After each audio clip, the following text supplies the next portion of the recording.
I haven't turned it on yet. I've kind of set the bearings. I've had to jerry rig everything to sort of make it work.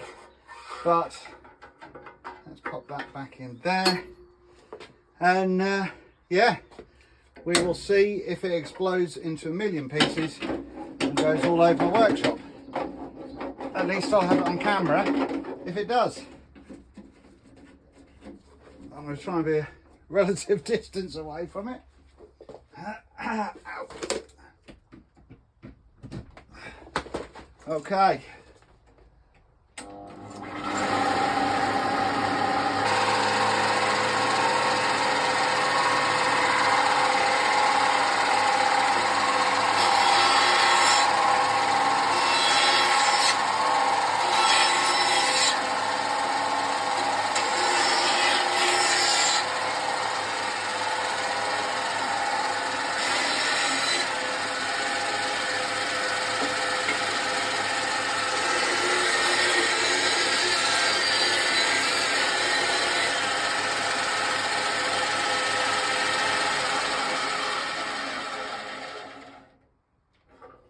Well, that just cut through that oak ridiculously easily, but I can see that there's white bits of plastic, which means that I know that the size wheel that I made was slightly too big at the back. That's why there's this gap here, but I think that's what's causing the problem.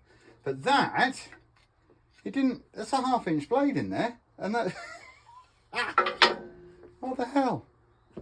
Nah, that's definitely not having any of it. So it's back to the drawing board, but I think I'm on the right track. It worked, and the only stuff that wore out was here because it was rubbing against the back of the thing. So, and I knew that I'd made this too wide because I'd messed up somewhere on my measurements. So yeah, I can go back to school on this one and try and get it sorted out.